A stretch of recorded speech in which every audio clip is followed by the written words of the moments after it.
चले guys start कर लेते हैं जहां से we all had left over. थोड़ी सी चीजें मेरी बस वो बाकी हैं, okay, and then in that case we all can continue with the questions also. इस चैप्टर के अंदर जो एक और थियरी आना है that I try to see आज या फिर tomorrow I try to cover it up. Okay, तो सुनो, मेरे को सम सॉल्विंग के लिए जो चीजें वो चाहिए थी उनमें से बहुत सारी चीजें हम लोगों ने कवर अप वो कर ली हैं। Take me 2 or 3 minutes to do a recap of whatever we all have done yesterday. ठीक है, तो ध्यान से सुनिएगा please. There is financial accounts, आपका paper 1 and paper 5, there is cost accounts, ठीक है, controlled by ICAI, controlled by ICWA. Apart from that, that is compulsory, this is optional. कोई कंपनी इंडिया के अंदर अंडर लीगल ऑब्लिगेशन नहीं होती कि आपको कॉस्टिंग बुक्स भी बनाना है। आपकी मर्जी है, आप बना सकते हो, अगर नहीं मर्जी आप मत बनाओ। Chartered accountant, cost accountant, okay, aim is to be finding out profit या फिर finding out your financial position, इसलिए हम लोग बैलेंस शीट बना लेते हैं। यहां पे एम इज कॉस्ट कंट्रोल। अपने को पता चले कि यार अपना कॉस्ट किधर ज्यादा है किधर कम है, ओके, कहां पे हमको एडवांटेज मिल सकता है in terms of cost. So we are all surrounded by cost in this entire chapter. ये जो कॉस्ट है, we try to be saying cost is any cost that you all incur. Cost is divided up into 2 parts, we call them as direct cost या indirect cost. जो indirect cost होता है we call that cost as overheads. ठीक है, direct cost is any cost that satisfies my 2 conditions. Which are these 2 conditions? First, these are those costs which are fully variable. Second, these are fully variable to the number of units that we all produce. अगर कोई भी ऐसा cost है जो ये दोनों condition satisfy करता है, it will be one example of direct cost. फिर उसके बाद दूसरा category, overheads. Okay. लेकिन एक सेकेंड, डायरेक्ट कॉस्ट का 2 कंडीशन होता है। फर्स्ट क्या होता है? It should be fully proportional. Second, it should be fully proportional to the number of units that you all produce. अगर कोई भी कॉस्ट ये दोनों कंडीशन सेटिस्फाई कर लेता है, we call that thing as direct cost. और डायरेक्ट कॉस्ट का 3 क्लासिफिकेशन होता है, direct material, direct labour, direct expenses. Direct material is any cost which is incurred on that material that forms part of your product. तो plastic in this pen is direct material, but petrol that is used to run the machines which manufacture this pen is not direct materials. Okay, then you have direct labor. Those workers who produce your product, okay, are going to be called as direct labor. Okay, अभी तुम लोग को एक question पूछता हूं, लेकिन उसका answer ना मैं तुमको 2 चैप्टर्स के बाद दूंगा, अभी नहीं दे सकता। एक ओवरहेड्स करके एक चैप्टर आएगा, मेरे को सोच के बोलना, मैं एक डायग्राम बना के तुमको वो देता हूं। ओके, फालतू सा diagram, my drawing is really pathetic. हमारी कंपनी के अंदर ना मशीन्स बहुत ज्यादा हैं, ठीक है, मशीन्स बहुत ज्यादा हैं। ये मशीन का हैंडल है, ठीक है, ये एक वर्कर है, ठीक है। तो वर्कर जो है मटेरियल अंदर डालता रहता है, ठीक है, मशीन का हैंडल चलाता रहता है, मशीन के अंदर गुड्स बनता रहता है और यहां से गुड्स बाहर आ जाता है, ठीक है। These guys are usually called as machine operators, जो लोग मशीन ऑपरेट करते हैं, ठीक है। मेरे को बोलो, ये जो मशीन ऑपरेटर है, is he a direct worker as per you, yes और नो? ये जो बंदा मशीन चला रहे, तुम लोग इसको पेमेंट भी तो देते होगे। इस बंदे को जो तुम लोग पेमेंट कर रहे हो, क्या ये डायरेक्ट लेबर कॉस्ट है कि डायरेक्ट लेबर कॉस्ट नहीं है? Just asking your opinion. सब लोग बोला करो ओपिनियन, तुम्हारा ओपिनियन पूछता है। नहीं मतलब ये डायरेक्ट लेबर कॉस्ट के अंदर आएगा कि नहीं आएगा? बस यस और नो बोलो। आएगा, आएगा। चलो ठीक है, 2 चैप्टर्स के बाद आंसर करूंगा अगर तुमको लगता है कि आएगा, so it's okay, but we will wait. Okay, I will not answer that question right now. उसके बाद direct labour is a money paid to those workers who produce your product. Direct expenses is any other cost जो DM और DL नहीं है, लेकिन वो 2 condition तो satisfy करता है, ठीक है। उसके बाद ओवरहेड्स। ओवरहेड्स जो अपने होते हैं, we say they are usually of 3 types, factory, administration and S and D.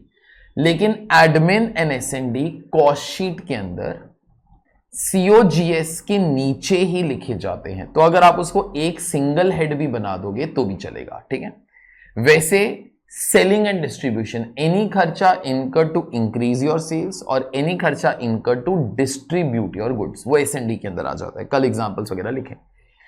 उसके बाद administration, we call that thing as general administration. General administration, उसको ऑफिस या मैनेजमेंट एक्सपेंसेस भी बोलते हैं।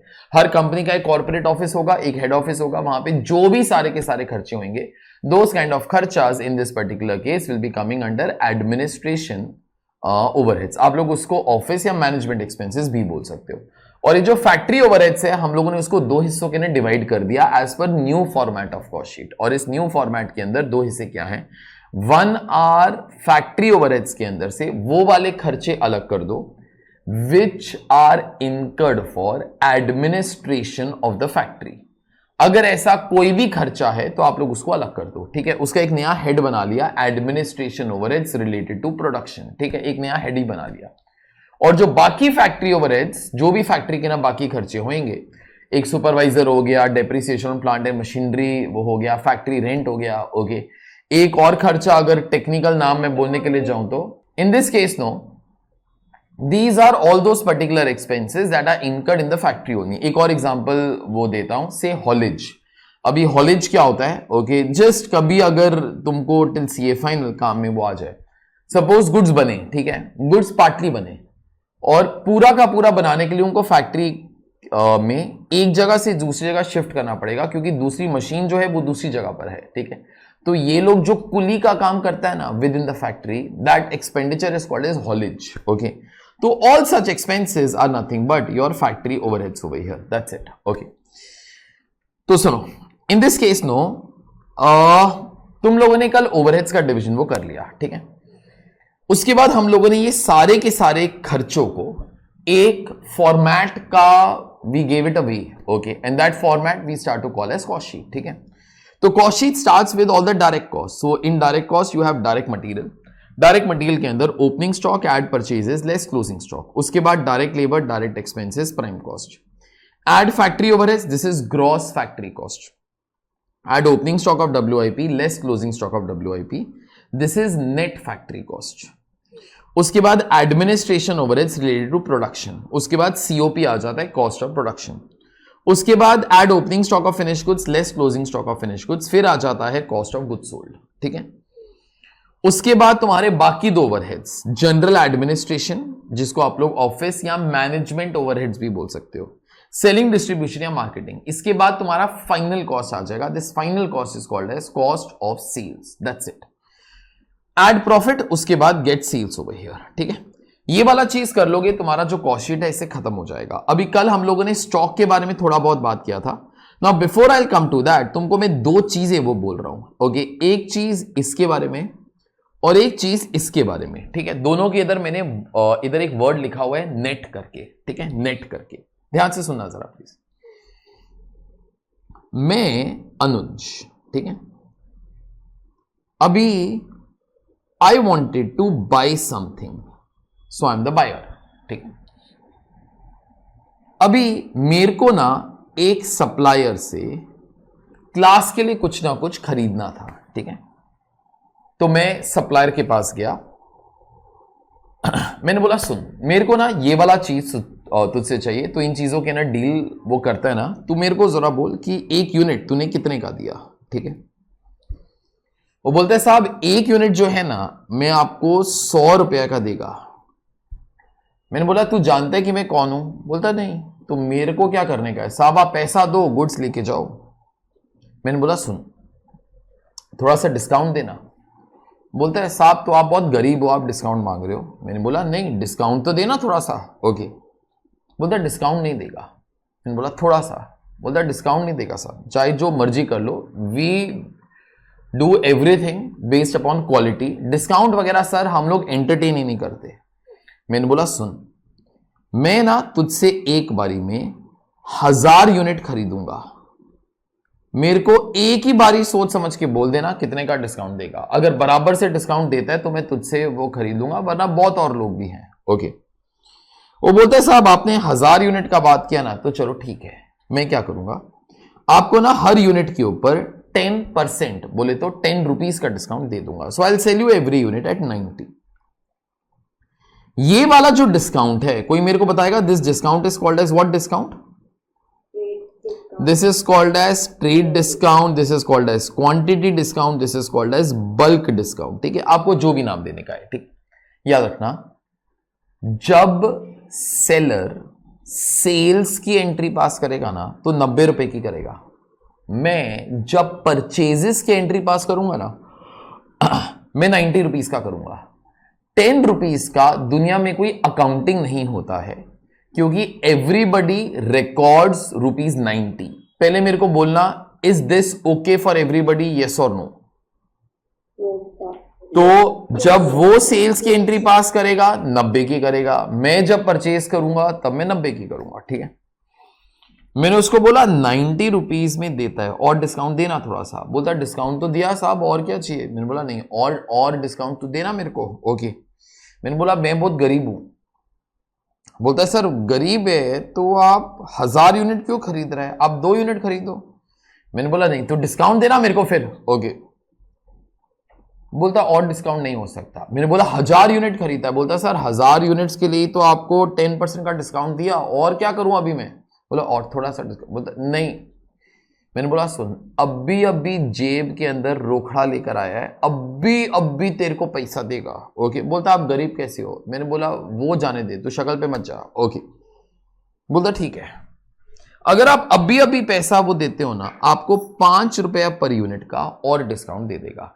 This discount is popularly called as, तो सब लोग बोलो which particular discount? This is cash discount. ठीक है, अब नेक्स्ट लाइन अपने दिमाग में डाल लेना बराबर से, जो मैं बोलने वाला हूं। देखो, जब सेल्स की एंट्री पास होएगी ना, जब सेल्स की एंट्री, तुम लोग ना हर चीज अभी मेरे एंगल से मत सोचना, मैं तो बायर था। तुम लोग हर चीज सेलर के एंगल से सोचना। ठीक है, सेलर के एंगल से, सेलर के एंगल से। ठीक है, जब भी सेलर ये वाला गुड्स बेचेगा ना, वो एंट्री पास करेगा of 90 rupees. He will pass the entry for 90 rupees. और ये जो 5 रुपया है, this is popularly called as cash discount allowed. Rubbish question में पूछ रहा हूं, लेकिन फिर भी बोलो। सप्लायर के लिए, ओके, मतलब जो सेलर है उसके लिए cash discount is a expense की इनकम? एक्सपेंस। ठीक है, अभी ये जो एक्सपेंस है ना, कैश डिस्काउंट अलाउड है। इसके लिए कई लोग ऐसा बोलता है सर कैश डिस्काउंट को ना आप एसएनडी मान लो सर। कई लोग बोलते हैं नहीं सर, आप लोग इसको फाइनेंशियल एक्सपेंस मानो। कई लोग एसएनडी क्यों बोलता है उसको? वो लोग इसलिए बोलता है क्योंकि वो लोग बोलता है सर कैश डिस्काउंट इसलिए दिया ताकि सेल्स हो जाए। अगर ऐसा बोलते हो then it is your SND. कई लोग बोलते हैं नहीं यार, मैंने कैश डिस्काउंट इसलिए दिया ताकि मेरे पास कैश जल्दी आ जाए, तो गुड्स तो वैसे भी बिकी जाता, लेकिन मैंने इसलिए कैश डिस्काउंट दिया ताकि कैश जल्दी आ जाए, तो फिर वो एसएनडी नहीं है।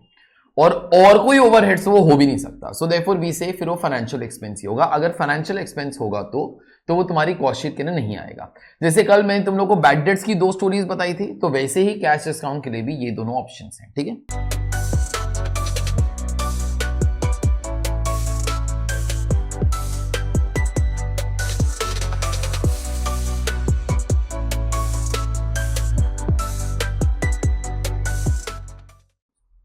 तो एक छोटा सा चीज, सेल्स नेट तक पहुंचने के लिए मैं 2 चीजें लेस करता हूं, ध्यान से सुनना।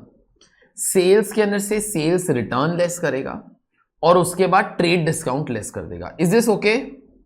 सब लोग मेरे को बोलो, इज दिस ओके? ठीक है, परचेजेस निकालते वक्त इन दिस पर्टिकुलर केस जो भी मैं नेट अमाउंट पे करने वाला हूं, okay, that will be that particular thing, मतलब परचेजेस लेस परचेज रिटर्न्स। कोई बोलता है सर कैश डिस्काउंट रिसीव्ड भी तो आएगा, ओके, वो भी आएगा। I tell you in a chapter called as reconciliation कि उसका क्या करना है। ठीक है, अभी के लिए वो वाली चीज वो नहीं करेंगे, लेकिन एक छोटा सा चीज परचेजेस के ना याद रखना, any expense which is incurred to bring the goods to the factory gate should always be part of purchase cost. Raw materials खरीदते वक्त अगर रॉ मटेरियल्स लाने का कुछ भी खर्चा होता है, okay, then it should be considered as part of your purchase cost. तो मेरे को एक एग्जांपल तो दे दो from 11th standard, you are doing that only. बोलो कैरेज इनवर्स। ठीक है, जब तुम्हारा चैप्टर नंबर 2 आएगा ना, मैं तुमको ऐसे 15 और एग्जांपल दूंगा, ओके, लेकिन अभी के लिए दिस इज इनफ। ठीक, तो परचेजेस नेट मतलब परचेजेस के अंदर एक तो ये वाली कॉस्ट ऐड कर देना। ठीक है, दूसरा इन दिस पर्टिकुलर केस अगर कुछ परचेज रिटर्न होएगा तो वो सब कुछ लेस कर देना। ठीक, ये तुम्हारा कॉस्ट शीट का फॉर्मेट। ठीक है, अभी मैं कॉस्ट शीट ना थोड़े से वियर्ड वे से वो सिखाता हूं as compare to any other book, okay, not only in India, across the world also, okay. तो अभी सुनो, लेकिन अगर तुमको ये खोपड़ी के अंदर वो जाता है ना, for your entire life few things will never ever pose a problem, okay, specially जिन लोगों का अकाउंट्स अच्छा नहीं है, कॉस्टिंग करने के बाद अकाउंट्स तो तुम्हारा अच्छा हो ही जाएगा। सुनो, इस कॉस्ट शीट को ना मैं थोड़े से हिस्सों के अंदर डिवाइड कर रहा हूं। कौन से हिस्से? ये first part of cost sheet, उसके बाद ये second part of cost sheet, और उसके बाद ये third part of cost sheet. बीच में 2 ब्लैंक्स भी छोड़े हैं, ठीक है। अभी 3 पार्ट क्यों? सुनो, अभी ना तुम लोग को एक क्वेश्चन मैं पूछने वाला हूं। देखो, कल हम लोगों ने एक चीज तो कर लिया था, एक्चुअली जो अभी मैं वो पूछने वाला हूं वो उसी से आता है, लेकिन I try to explain it in a different way. कल हम लोगों ने 3 चीजें किया था। Sir, every stock is valued at cost, okay, cost का मतलब मेरे को बोलो raw material stock is valued at cost, cost का मतलब which cost? Purchase cost. WIP stock is valued at cost. मेरे को आंसर मत बोलना, मेरे को बोलो कॉस्ट के अंदर कितने कितने कॉस्ट आएंगे, मेरे को गिनती करके बताओ कितने कॉस्ट आएंगे। 4, direct material, direct labour, direct expense and factory overheads excluding blah blah blah blah blah, ठीक है। और अगर फिनिश गुड्स है तो कितने कॉस्ट आ जाएंगे बेटा? 5 आ जाएंगे। वहां पे वो सब आएंगे जो WIP के अंदर आता है, ठीक है। And in this particular case यहां पर वो एडमिनिस्ट्रेशन रिलेटेड टू प्रोडक्शन भी आ जाएगा। सुन, अभी ना cost sheet gave us a new thinking. It told a very simple thing. अगर तूने ये वाले एक्सपेंसेस WIP के ऊपर लिखे हैं, मतलब they are incurred for WIP, that's it. अगर तूने 1, 2, 3, 4 और 5 ये 5 खर्चे फिनिश गुड्स के ऊपर लिखे हैं, मतलब they are also incurred for finish goods. It's a system. तुम लोग ऊपर एक कॉस्ट अगर डालोगे ना तो वो कॉस्ट नीचे नीचे नीचे नीचे फ्लो होता जाएगा, ठीक है। अभी मेरे को थोड़ा बहुत कुछ वही पढ़ाने का है, लेकिन सेम चीज मैं अभी कोई और वे से बोलने वाला हूं। देखो, मेरे को अभी क्या चाहिए, मेरे को ना तुमको बाद में ये पर यूनिट का कॉलम भी कंप्लीट करवाना है। अभी पर यूनिट का कॉलम कंप्लीट करने के लिए, बराबर से सुनना मेरी बात, पर यूनिट का कॉलम कंप्लीट करने के लिए मेरे को क्या चाहिए कि ना ये डायरेक्ट मटेरियल का खर्चा किस चीज के लिए होता है। तो मैं क्या करूंगा, this is my direct material cost. Direct material cost अगर मेरे को पर यूनिट चाहिए तो I will divide it by some quantity. With what quantity to divide, बस। तो अभी ना तुमको 30 सेकेंड देगा टू थिंक। तुम्हारा जो फर्स्ट आंसर होएगा, बिलीव मी, वो गलत होएगा, तो इसलिए फर्स्ट आंसर दिमाग में आएगा, अपने तक ही रखना।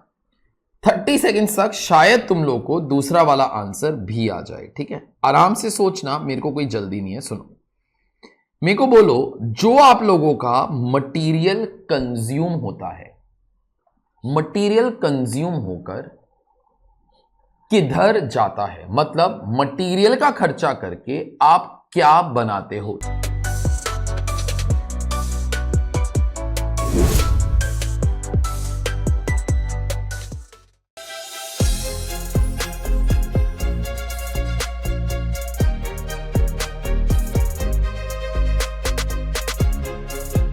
चलो मेरे को बोलो, मटेरियल कॉस्ट का खर्चा करके क्या बनाते हो?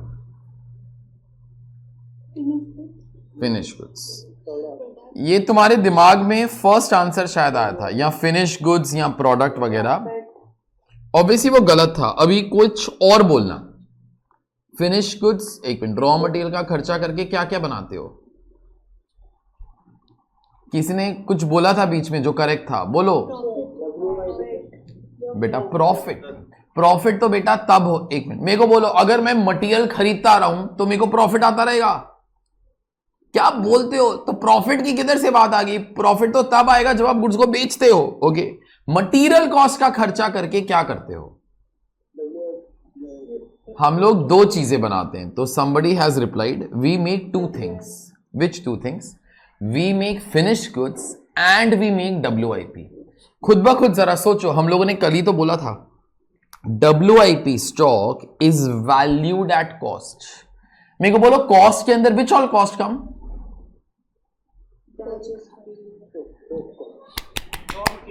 WIP stock is valued at cost. मेरे को बोलो कॉस्ट के अंदर विच ऑल कॉस्ट कम? नाम बोलो। Direct material, direct labour, direct expenses, factory overheads excluding वाला। एक मिनट, तो सबसे पहले क्या बोला? डायरेक्ट मटेरियल, वो बोला ना, मतलब direct material is not only incurred for making finish goods. आगे बोलो। It is also incurred for WIP। बेटा अगर मैंने आधा पेन भी बनाया, उस आधे पेन के लिए मटेरियल लगा के नहीं तेरा यार, ओके तो obviously in this particular case material cost is incurred not only for making finish goods but it is also incurred for making WIP। Is that okay? देखो ये चीजें ना क्या सोचते रहने का, वरना cost sheet tells that in a very beautiful way. It's only that most of the people don't recognise that way. Okay, एक लाइन के अंदर देखो, खत्म करता हूं। कॉस्ट शीट मेरे को कैसे बताता है? कॉस्ट शीट मेरे को क्या बोलता है? all these expenses are written above WIP. If they are written above WIP, matlab they are also incurred for WIP. Is this understood? Yes, sir. Okay. और देखो अगर तुमको सोचने का है तो फिर से सोचते रहो। तो मेरा क्या जाता है? एग्जाम्पल मेरे को जरा बोलो। तुम लोग वर्कर लोगों को पेमेंट करते हो, करेक्ट? वर्कर लोगों को पेमेंट करते हो तो वर्कर पेमेंट लेके क्या करता है? काम करता है। सर काम के अंदर क्या करता है? गुड्स प्रोड्यूस करता है। He will not only produce finish goods, आगे बोल आगे बोल आगे बोल, he will also produce WIP। मेरा कल वाला एग्जाम्पल, आधा पेन बना, बेटा आधा पेन भी वर्कर नहीं बनाया ना, उस आधे पेन के लिए भी वर्कर को पगार तो देना पड़ेगा कि नहीं देना पड़ेगा यार? Okay, so therefore all these things, this is your first part of cost sheet whereby everything is written above WIP. If it is incurred, sorry, if it is written above WIP, it is also incurred for WIP. तो तुम लोग क्या करो, तुम लोगों ने जो कल कॉस्ट शीट बनाया था ना, ओके, उस कॉस्ट शीट के अंदर जाओ, यहां से लेके यहां तक, मैं थोड़ा सा मोटा पेन यूज करता हूं, यहां से लेके यहां तक एक ब्रैकेट बनाओ और लिखो incurred for quantity produced of finished goods plus quantity produced of WIP। हो गया? चलो सुनो, देखो अभी ना तुमको कुछ नंबर्स भी दे रहा हूं, ध्यान से सुनना, ठीक? तो यहां आके तुम्हारा फर्स्ट पार्ट खत्म हो गया।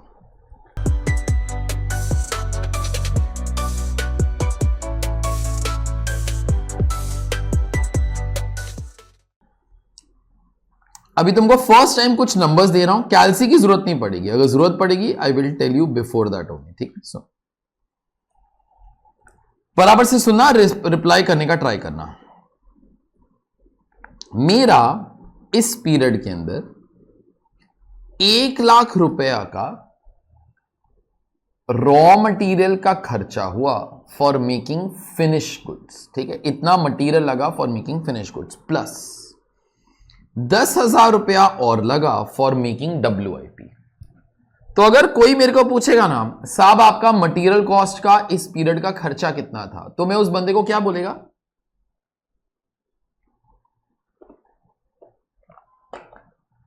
अरे बोलो ना यार, 1,10,000 that is my total material cost for this year. मैंने वर्कर लोगों को 5,000 रुपया पे किया for making finish goods, sorry 5,000 नहीं करता, 50,000 करता हूं for making finish goods, plus 6,000 रुपया और पे किया फॉर मेकिंग WIP, ठीक है?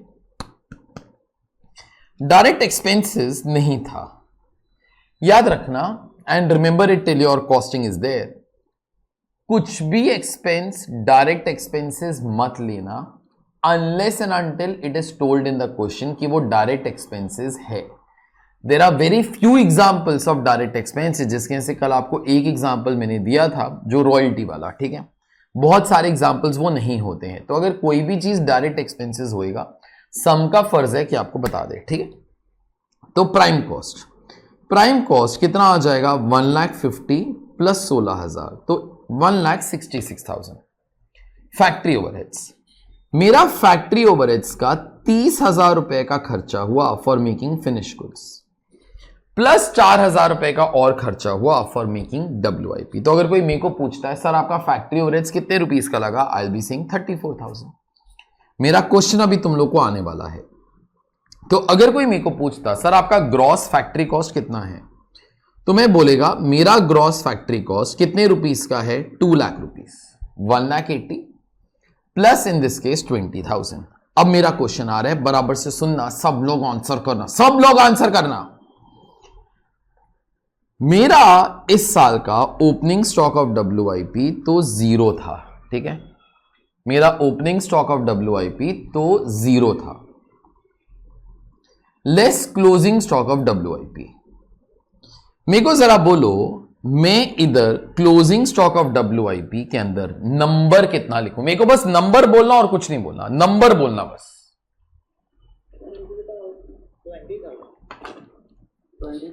20,000। WIP stock has to be valued at cost. Cost का मतलब देख लो भाई WIP के लिए क्या क्या खर्चा किया है। तो WIP के लिए क्या क्या खर्चा किया है सर, 10,000 रुपए का मटेरियल लगाया, 6,000 रुपए का लेबर लगाया, 4,000 रुपए का ओवरहेड्स लगाया। तो WIP in this particular case will B 20,000। मेरा क्वेश्चन अब स्टार्ट हो रहा है इन रियलिटी, बराबर से सुनना, बराबर से सुनना।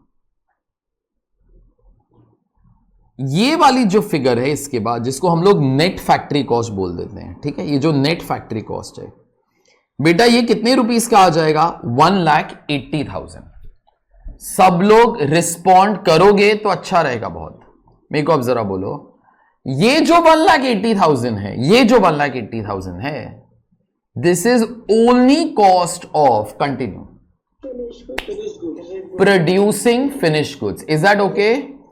जो WIP के ऊपर खर्चा हुआ था वो तो इधर अटक गया ना यार। तो नीचे कौन सा खर्चा गया, खर्चा that is incurred only for making finish goods, ठीक है, क्योंकि WIP तो ऊपर निकल गया। ओके,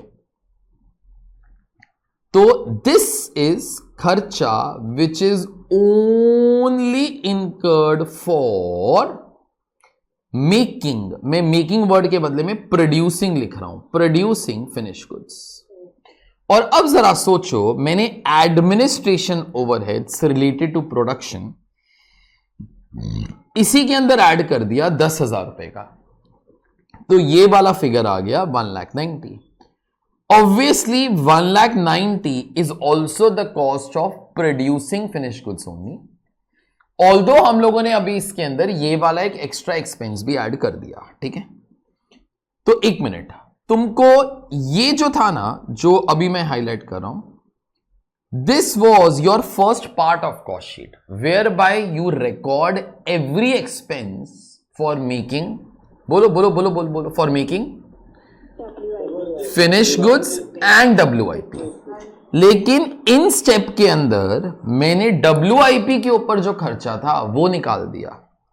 तो उसके बाद क्या हुआ, यहां से लेके यहां तक जो भी खर्चा रहा that is only incurred for making what यार, बोलो लास्ट टाइम, फिनिश गुड्स। चलिए थैंक यू, ठीक है। सुन, अभी उसके बाद आगे चल पड़ते हैं, ठीक है। जरा सोचो, मैं यहां तक पहुंच गया, this is first part of cost sheet, this is second part of cost sheet, ठीक है। तो यहां तक you are writing all the expenses for making finish goods and WIP, यहां पे you are only writing the खर्चा for making finish goods. अभी क्या बच गया, बचा ना यार कुछ, देखो अभी इसके बाद बराबर से सुनना मेरी कहानी। 1,90,000 रुपीस का खर्चा करके तूने फिनिश गुड्स बनाया। चलो मैं तुमको एक नंबर भी देता हूं, तुम लोगों ने 1,90,000 रुपीस का खर्चा करके ना 10,000 यूनिट्स बनाए, 10,000 यूनिट्स बनाए, ठीक है। बराबर से सुनना, 10,000 यूनिट बनाए। जब ये साल स्टार्ट हुआ था ना, जब ये साल स्टार्ट हुआ था, तो मेरे पास 1,000 यूनिट थे शुरू में मेरे पास 1000 यूनिट थे शुरू में। तो एक मिनट, मेरे पास 1000 यूनिट फिनिश गुड्स के, फिनिश गुड्स बोले तो कंप्लीटेड स्टॉक शुरू में पड़े हुए थे। मैंने 10,000 और बनाए इस साल के अंदर, तो टोटली कितने हो गए? 11,000। उसके अंदर से 2000 यूनिट साल के एंड तक अभी भी मेरे पास पड़े हुए हैं। तो अभी मेरे को 2 फिल इन द ब्लैंक्स करके देना, मतलब dash units I have dash in this year. मेरे को 2 fill in the blanks complete करके दो। 9,000 units I have sold in this year. In this particular case 1000 unit शुरू में थे, 10,000 और बनाए, एंड के अंदर 2000 बचे हुए हैं, मतलब 9,000 आई मस्ट हैव सोल्ड। इसके लिए मैंने तुमको टर्म भी वैसे ही लिखाया बेटा, जरा देखना बराबर से। मैंने तुमको टर्म क्या लिखवाया इधर, ये वाला टर्म का फुल फॉर्म सब लोग चिल्ला के बोलो, कॉस्ट ऑफ गुड्स सोल्ड। तो ऑब्वियसली यहां पर कितने यूनिट्स का कॉस्ट आ जाएगा? 9,000 यूनिट का। And obviously 9,000 will represent what यार? Units that are sold. अभी ये मैंने तुमको क्यों सिखाया? क्योंकि ना कॉस्ट शीट एक सर्टेन चीज फॉलो करता है, which I think you all will appreciate also. शुरू में हम लोग ये लिखता है कि भाई फैक्ट्री के अंदर क्या क्या खर्चे हो रहे हैं, ठीक है। तुम्हारी first part of cost sheet के अंदर फैक्ट्री के अंदर क्या क्या काम हो रहा है वो आ रहा है। तो सर फैक्ट्री के अंदर तो फिनिश गुड्स भी बनता है, WIP भी बनता है, चलो ठीक है। मैंने इस पार्ट के अंदर WIP के ऊपर जो खर्चा था वो निकाल डाला। तो इस second part of cost sheet के अंदर सिर्फ कौन से खर्चे बच गए? वो वाले खर्चे बच गए which are incurred for making finish goods, ठीक है। फिर उसके बाद मैंने क्या सोचा, यार दिस इज द खर्चा फॉर मेकिंग फिनिश गुड्स। जो गुड्स अनसोल्ड रहे ना उसका कॉस्ट इधर अटक गया, तो ऑब्वियसली नीचे, अभी तो बोलो सब लोग, नीचे सिर्फ उन्हीं यूनिट्स का कॉस्ट गया विच आर, कोई आगे बोलेगा, which are sold. So therefore incurred for goods which are sold. Okay, incurred for goods which are sold, बस बात खत्म हो जाती है शायद इससे। अभी तुमको समझ में आएगा, मैं और कुछ निकाल के कॉस्ट शीट का चौथा पार्ट तो बना नहीं सकता। स्टार्ट किया था, आई वाज राइटिंग द खर्चा for making finish goods and WIP का खर्चा निकल गया तो खर्चा बच गया only for making finish goods. जो फिनिश गुड्स नहीं बिके उसका भी कॉस्ट अटका लिया यहां पर, तो ऑब्वियसली नीचे सिर्फ वही वाला कॉस्ट बचा which is incurred for goods sold. तो all these things are incurred for quantity sold. जरा सोचो ना, general administration and S&D, they are written in this third part of cost sheet. If they are written in this third part of cost sheet, मतलब in this case they will always be dependent upon quantity sold. That is one thing. उसके बाद तुम्हारा cost of sales आ जाता है and technically your cost sheet is over. ठीक है, तुम्हारा cost sheet पूरा का पूरा इस चीज से खत्म हो जाता है। वो तो किसी का मन किया सर प्रॉफिट और सेल्स भी लिख लेंगे तो लिख लो, चलो। Obviously sales is not incurred, it is earned, it is a revenue item boss, okay। तो sales in this particular case is earned। लेकिन जरा सोचो, सेल्स भी कब होता है? जब आप गुड्स बेचते हो। प्रॉफिट भी कब मिलता है? जब आप गुड्स बेचते हो। तो all these things in your third cost sheet will all be dependent upon quantity sold. मेरे को ये 3 चीजें ना तुम लोग को लिखवानी थी। तो अभी एक काम जरा करो, जो तुम्हारी कल वाली कॉस्ट शीट थी ना उसके अंदर ऐसे ही 3 पार्ट करो, और एक बार मैं बोल देता हूं फिर तुम लोग आराम से वो लिखते रहना। Incurred for quantity produced of finish goods plus quantity produced of WIP, incurred for producing finished goods, and this particular thing यहां पे बस इतना भी लिख लोगे ना, quantity sold, मेरा काम हो जाएगा उससे। ओके, तो यहां पे just mention these particular 3 things please, ये मेंशन कर लो अपनी कॉस्ट शीट के ना जो कल बनाया था।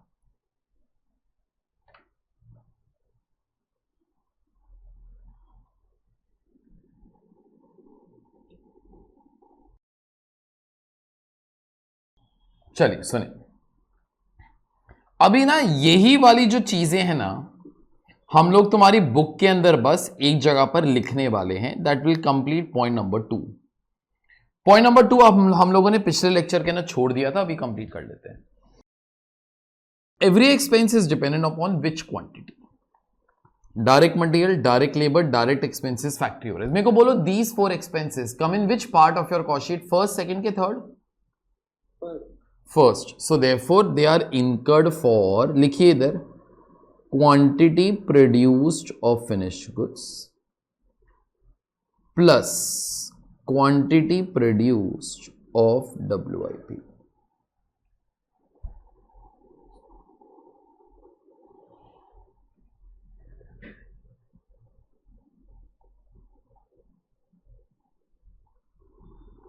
चलो आगे। अभी मैं उल्टा पुल्टा ऑर्डर के अंदर वो जा रहा हूं ताकि I can trouble your mind. मेरे को बोलो S&D comes in which part of the cost sheet? Third. So therefore it is always incurred for quantity. Quantity आगे, quantity is not the answer, quantity sold of finished goods.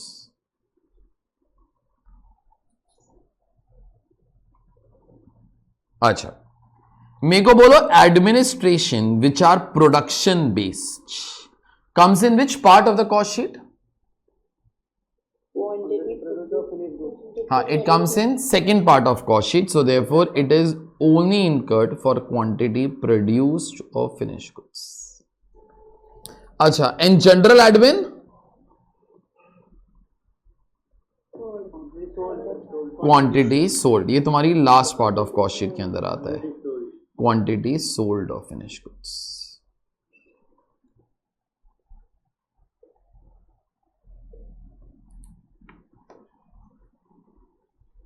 चलो सुनो, point number 1 हो गया, 2 हो गया, 3 हो गया।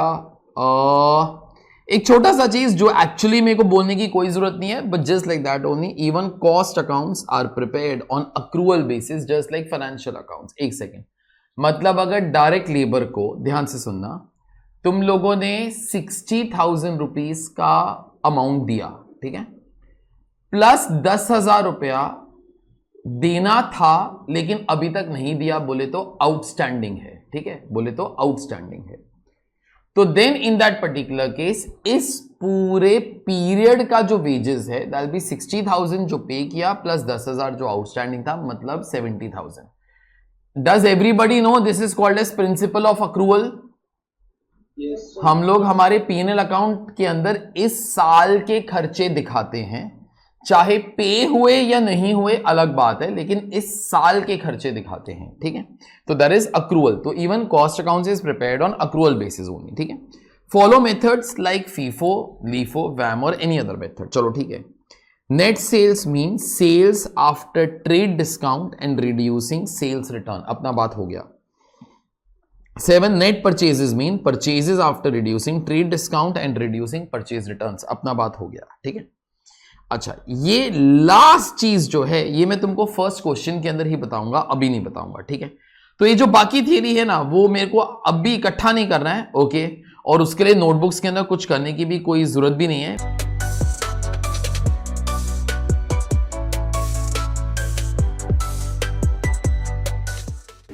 Hello everyone and good evening and congratulations to all of you.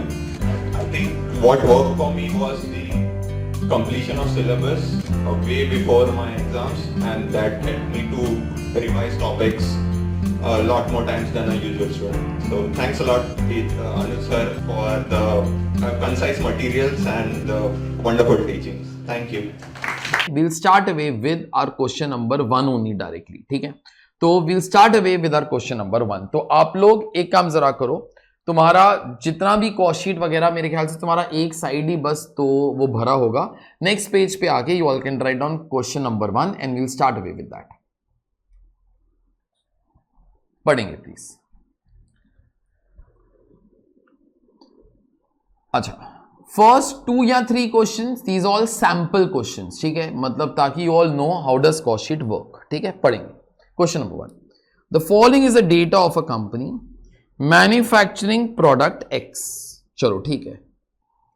Purchase of raw material 48,000, ठीक है। डायरेक्ट वेजेस मतलब direct labour 40,000। Works on cost is an alternate name for factory overheads. इस क्वेश्चन के अंदर दिया हुआ है, फ्यूचर के लिए याद रख लेना, ठीक है। एक छोटा सा चीज है, मैंने कल तुम लोग को ना फैक्ट्री ओवरहेड्स का 4 नाम बताया था। मेरे को जरा 4 नाम बताओ फैक्ट्री ओवरहेड्स, उसको बोल सकते हो, आगे बोलो 3 और नाम बोलो। मैन्युफैक्चरिंग ओवरहेड्स, तीसरा वर्क्स ओवरहेड्स या प्रोडक्शन ओवरहेड्स, ठीक है, these are 4 names. Accordingly, gross factory cost can be called as gross works cost also. It can be called as gross production cost also. It can be called as gross manufacturing cost also. ये मैं तुम लोगों को क्यों बोला इस वक्त, याद रखना, works on cost is not same as works cost, ठीक है। Works cost is factory cost. Factory cost के लिए तुम्हारा डीएम भी आ जाएगा, डीएल भी आ जाएगा, डीई भी आ जाएगा, फैक्ट्री ओवरहेड्स भी आ जाएगा। Works on cost is an alternate name for factory overheads, ठीक है। आगे administration overheads related to production, इस क्वेश्चन के अंदर दे के रखा हुआ है, these are admin overheads related to production. आगे sales of product X, okay, stock as on 1/4/2021 of raw material WIP finish goods का क्वांटिटी भी दिया हुआ है। उसके बाद in this particular case stock on 31st of March 2022, मतलब that will become your closing stock of raw material WIP finish goods. Advertisement discount allowed and selling cost is 0.4 पर quintal, चलो ठीक है। During the year 25,600 quintals of X were produced. Required. सिर्फ first party पढ़ेंगे और start कर देंगे prepare cost sheet. चलो ठीक है, सुनो, मैं जब भी कॉस्ट शीट स्टार्ट करता हूं ना, मेरे दिमाग में एक चीज वो बसी हुई है, that you all will actually see till the end of your portion also. मैं जब भी कॉस्ट शीट स्टार्ट करता हूं ना, वो मैंने तुम्हारे फॉर्मेट के अंदर भी कल एक्चुअली तुम लोगों से भी वो लिखवाया ही था। मेरे को 4 चीजों की जरूरत पड़ती है। ये मेरे को 4 चीजों का ना क्वांटिटी चाहिए, क्वांटिटी, और ये सारा फिनिश गुड्स का ही बात कर रहा हूं मैं, ठीक है। मेरे को वो 4 क्वांटिटीज कौन सी चाहिए, बराबर से सुनना। First, opening stock of finish goods कितने यूनिट्स का था, ठीक है, इस पीरियड के अंदर, और कितना फिनिश गुड्स प्रोड्यूस किया। जरा सोचो, इतना शुरू में था, इतना और बनाया, इतना टोटल फिनिश गुड्स अपने पास वो हो गया। ये वाला फिनिश गुड्स यहां बेच दोगे या नहीं बेचोगे? अगर बेचोगे तो जरा सोचो, तो यहां पे मेरे को लिख देना चाहिए quantity sold of finish goods, ठीक है, डैश यूनिट्स। और जो नहीं बिकेगा that will be closing stock of finish goods, ठीक है, डैश यूनिट्स, ठीक। बराबर से सुनना, मैं तुम लोगों को क्या बोलने वाला हूं। तो आप लोग क्या करो, ये 4 में से अगर 3 नंबर्स तुम्हारे पास दिए हुए हैं, चौथा can be a balancing figure also, ठीक है। अभी मैं क्या करता हूं, ताकि I and you can communicate with each other in a proper way in life. 1 2 3 4, मेरे को जरा सोच समझ के बोलना, मेरे को बोलो, सोच समझ के बोलना, मेरे को बोलो इस क्वेश्चन के ना 1 2 3 4 के अंदर से 1 वाली फिगर कौन सी है, नंबर बोलना। 1600 क्विंटल्स। देखो फिनिश गुड्स का ना अपने को क्वांटिटी चाहिए, तो मेरे पास 1600 क्विंटल था, ठीक है। अभी आगे मेरे को जरा बोलो और कौन कौन सी फिगर्स हैं तुम्हारे पास। 2 3 4 के अंदर से कौन सी फिगर्स हैं? चलो 4 वाली भी है, फिनिश गुड्स का क्लोजिंग स्टॉक है ये 3200, ठीक है। अभी 2 और 3 के अंदर से एक नंबर तो होना चाहिए, मेरे को बोलो कौन सा वाला नंबर है? 2 वाला है, क्योंकि देखो this is quantity produced during the year 25,600 quintals of x were produced, तो ये वाला फिगर है 25,600। तो इसको जरा बैलेंसिंग फिगर के तौर पे लेकर आओ। 1600 आज कैलसी बहुत काम में आएगा प्लीज। तो ये कितना आ जाएगा बेटा? 24,000। लेकिन जब भी वर्किंग नोट बनाते हो ना सब लोग, जब भी वर्किंग नोट बनाते हो ना, तो ऐसा अकाउंट फॉर्म में मत बनाना, ठीक है। जब वर्किंग नोट बनाते हो तब वर्किंग नोट ऐसे ही बनाना, ऐसे मतलब ये वाला फिगर तुम लोगों ने कैलसी के ऊपर कैसे कंप्यूट किया? मेरे को बोलो what plus what minus what, बोलो opening plus quantity produce less closing stock. तो जब ये वर्किंग नोट बनाते हो ना, ऐसे एक स्टेटमेंट के फॉर्म में बनाना, it will be far better, ठीक है। अच्छा, यहां पे तुम्हारे प्रोडक्ट का नाम एक्स है, ठीक है। तो वी आर स्टार्टिंग वो वाला वर्किंग नोट 1 मिनट के बाद तैयार करते हैं। तुम लोग लिखो question number 1, write down cost sheet for, सुनो, cost sheet no can be made for a year, it can be made for a week, it can be made for a quarter, it can be made for 6 months, बाद में पता चलेगा it can be made for a single piece of your unit also। cost sheet for अनुज का calculator, कि इस calculator का cost कितना है, cost sheet can be made for any damn thing, okay. तो इन क्वेश्चंस के अंदर अब जरा सोचो, you are making cost sheet for, मेरे को बोलो व्हाट पीरियड, ओपनिंग और क्लोजिंग स्टॉक देखो उसकी डेट का डिफरेंस, तो can we say the cost sheet is going to be made for 1 year, no over here. So therefore in this particular case लिख के रखो cost sheet for year ended 31st of March 2022। Next line पे quantity produced of finish goods,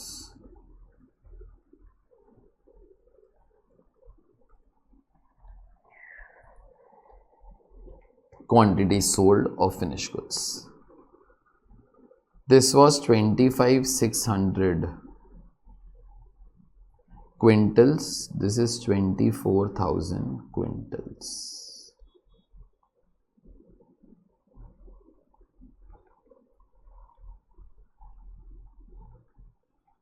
तो scale लेना, एक particulars, एक total, एक per unit, पूरी साइड के लिए बना लोगे तो अच्छा रहेगा।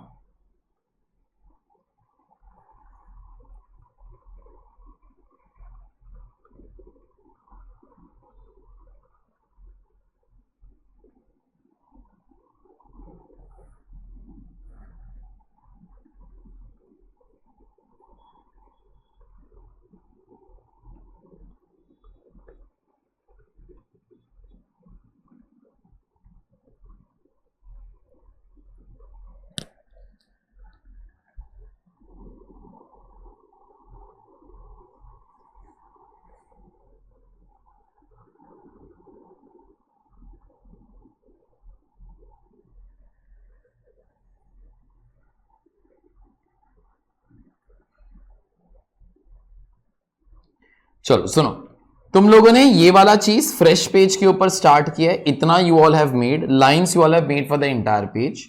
तो नेक्स्ट पेज पे चलो और वर्किंग नोट 1 लिखो।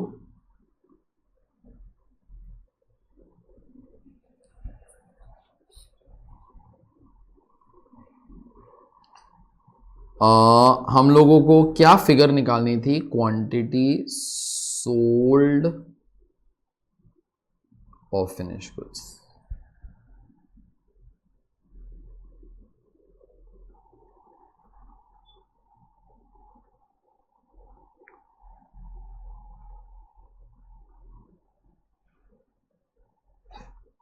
अच्छा, वो कैसे मिला बेटा? This is opening stock of finish goods 1600 plus quantity produced of finish goods 25,600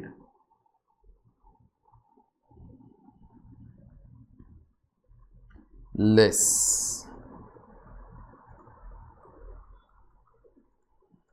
closing stock of finished goods 3,200।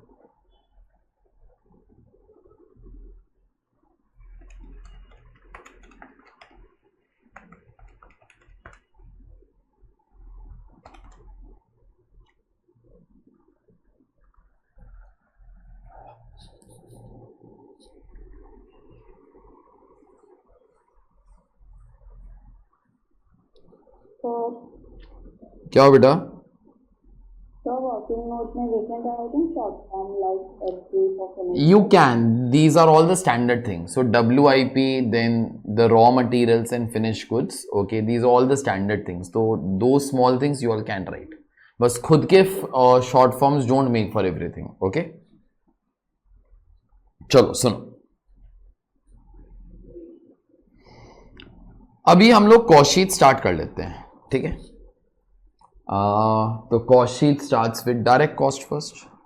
तो यहां पे लिखना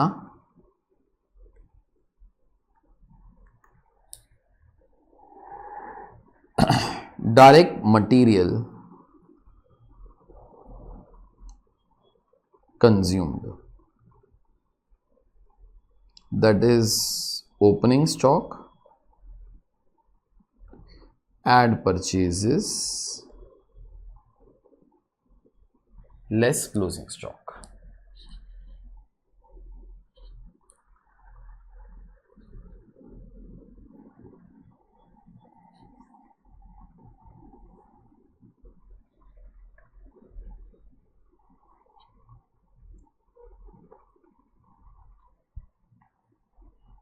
अच्छा सुनो, तो अभी बस तुमको नंबर्स ढूंढने ही हैं बेसिकली. तो मेरे को जरा बोलो, opening stock of raw material rupees के अंदर कितना है बेटा?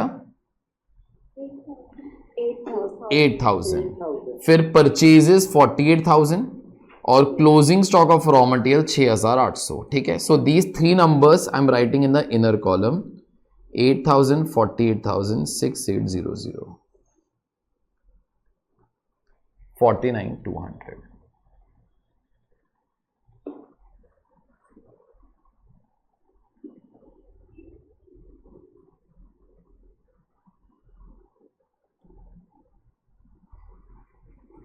उसके बाद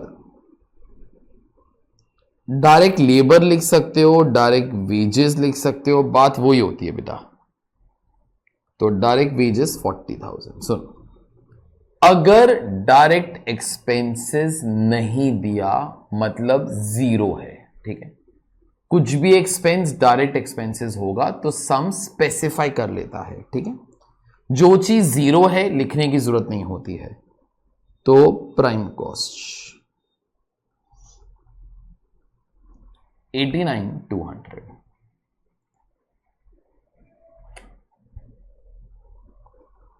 एंड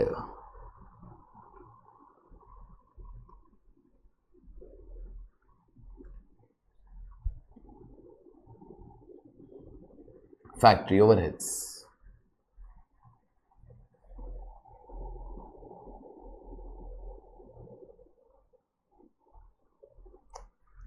फैक्ट्री ओवरहेड्स बोले तो वर्क्स ऑन कॉस्ट 16,800.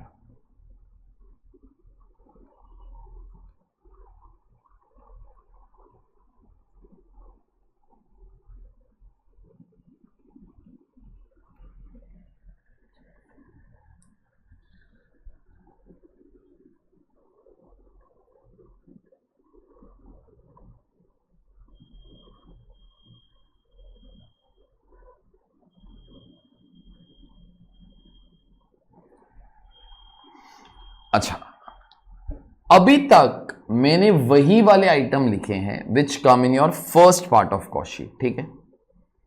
तुम लोग मेरे को कंसेप्ट बोलना, आंसर मत बोलना. मेरे को बोलो all these things that I have written till now are dependent on, बोलो बोलो बोलो बोलो बोलो, दे आर इनकर्ड फॉर, क्या लिखा है इधर, घूर घूर के देखो और पढ़ो. They are incurred for quantity produced of finished goods plus quantity produced of WIP. Is that okay? Is that okay? Yes, sir. ठीक है. सुनो मेरी बात. अभी ना ICA को बराबर से कॉस्ट शीट वाला चैप्टर बनाने को नहीं आया. ठीक है. And these questions are almost picked up from there only, few of these questions. अभी अगर सोचोगे तो इन सब का पर यूनिट निकालने के लिए I should always divide by quantity produced of finished goods plus quantity produced of WIP. लेकिन क्वेश्चन जरा देखो, इधर क्वांटिटी प्रोड्यूस्ड ऑफ WIP का तो कोई क्वांटिटी नहीं दिया हुआ. तुमको दिखाई दे रहा है? तुम्हारे पास WIP का ना सिर्फ, आगे बोलो ना कुछ, बोलो ना कुछ आगे, सिर्फ अमाउंट दिया हुआ है, क्वांटिटी नहीं दिया हुआ. और वो ना इस पूरे चैप्टर के अंदर कभी भी नहीं दिया जाएगा. ओके. को बोलते हैं सर फिर क्या करें, फिर दो ऑप्शन है, या इनका पर यूनिट आप निकालो ही मत, क्योंकि देखो इस क्वेश्चन के अंदर एक चीज तो पक्का है कि WIP स्टॉक तो है, ठीक है, WIP स्टॉक है ना इस क्वेश्चन के अंदर, Yes. है ना बेटा, इधर है ना यार क्वेश्चन के अंदर, लेकिन उसका क्वांटिटी नहीं दिया हुआ, ठीक है। तो कोई लोग ऐसा बोल सकता है सर अभी ना quantity produced of finish goods plus quantity produced of WIP नहीं मिल सकता सर, तो मैं ना यहां पर क्वेश्चन मार्क डाल दूं, ओके डाल दो, मेरे को चलेगा और इंस्टीट्यूट को भी चलेगा, ओके। अगर नहीं चला मैं उनके ऊपर एक केस ठोकेगा, ओके। कोई ऐसा बोल सकता है सर आप यहां क्वेश्चन मार्क डाल दो, वरना do what ever best you can, okay. All these things should actually be divided by quantity produced of finished goods plus quantity produced of WIP, लेकिन अपने पास क्वेश्चन के अंदर WIP का क्वांटिटी नहीं है, तो सर फिर मजबूरी के अंदर let us only divide by quantity produced of finished goods. तुमको समझा मैंने क्या बोला? Yes. जो हमारा आंसर आएगा ना टेक्निकली वो गलत ही होएगा, ओके, लेकिन क्या है करेक्ट करने के लिए मेरे पास WIP का क्वांटिटी भी नहीं है, ठीक है। तो इसके लिए ये वाला जो डिसएडवांटेज है ना, ये ऑलमोस्ट इस सारे के सारे चैप्टर के अंदर ही चलेगा, क्योंकि कोई भी क्वेश्चन के अंदर WIP का क्वांटिटी नहीं दिया रहेगा। बाद में एक चैप्टर आएगा called as process costing. Process costing के अंदर अपने को ना WIP का क्वांटिटीज भी दिया जाएगा, तब तुमको वो वाली चीज सिखाएगा जो यहां पर नहीं सिखा सकता, ठीक है। लेकिन अभी अपनी मजबूरी है, okay. So all these particular figures you have to divide by quantity produced of finished goods plus quantity produced of WIP, लेकिन अपने पास ये वाली फिगर नहीं है। कौन सी वाली फिगर नहीं है? Quantity produced of WIP। तो मजबूरी के अंदर let us divide by quantity produced of finished goods only, ठीक है। तो वही वाला काम कर लेते हैं। तो ये सारे नंबर्स को ना quantity produced of finish goods से डिवाइड कर लो, 2 डेसिमल तक रखोगे तो अच्छा रहेगा। तो कैलसी लो मेरे साथ करना, because I don't trust you all, sorry. 49,200 divided by 49,200 divide by 25,600, I am rounding off up to 2 decimals, 1.92। 40,000 divided by 25,600, 1.56। एक मिनट, सबको राउंडिंग ऑफ का रूल मालूम होता है क्या होता है? If you want to round off up to 2 digits, तो अगर थर्ड डिजिट 5 या उससे ज्यादा होता है, आगे बोलो, तो सेकेंड डिजिट विल बिकम +1, ठीक है, वो सब लोग को मालूम है। अभी एक और चीज, मैं मैथ्स के अंदर बहुत तगड़ा है, ठीक है, so few things I might try to tell you more, okay, as compare to otherwise that I should. सुनो, अभी क्या है, मेरे को जरा बोलो, कैलसी पर एग्जैक्टली 1.2 आया था कि हम लोगों ने 1.2 लिखा?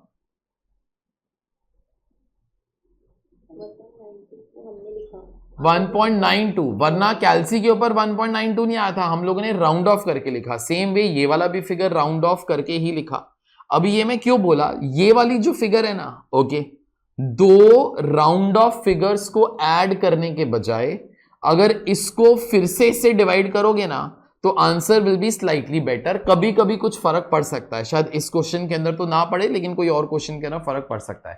89,200 लो कैलसी के ऊपर, 25,600 से डिवाइड करो, 3.48 लिखो, 3.48।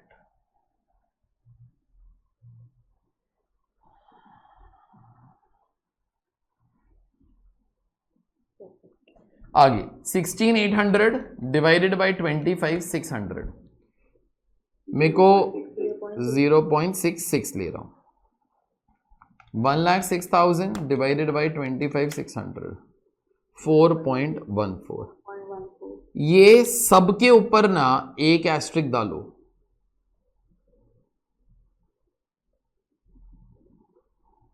सबके ऊपर एक एस्ट्रिक डालो,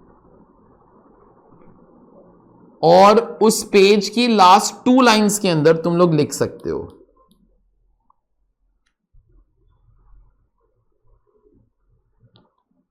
लिखो, to get per unit we should actually divide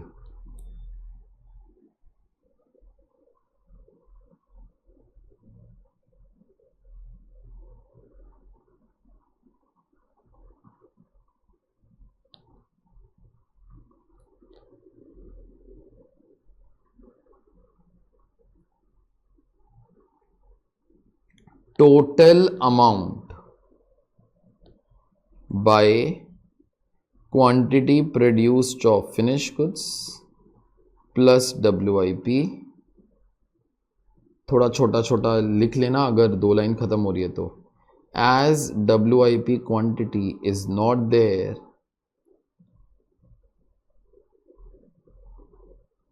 we only divide bye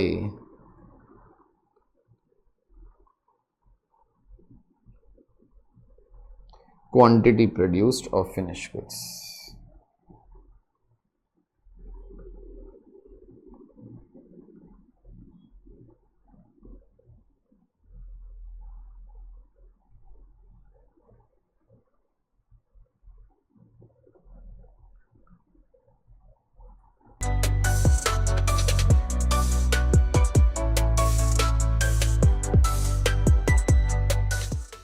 चलो सुन, ये वाला काम तुम्हारा हो गया, ठीक है। Let's continue further. अभी ध्यान देना, फर्स्ट क्वेश्चन है, ध्यान देना सब लोग, मतलब बाकी क्वेश्चंस के अंदर भी देना वैसा। Less closing stock of WIP।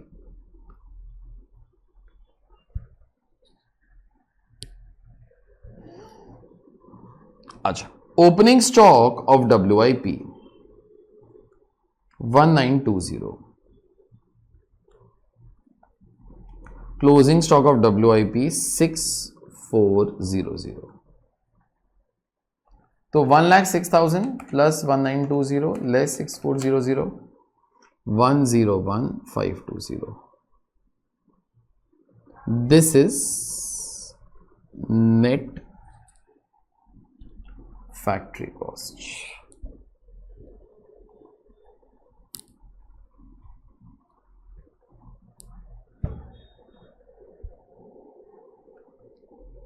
अच्छा सुनो सुनो सुनो, देखो अभी ये चीज शायद तुम लोग को खुद ब खुद भी समझ में आ जाएगा। देख, this is WIP stock on the first day.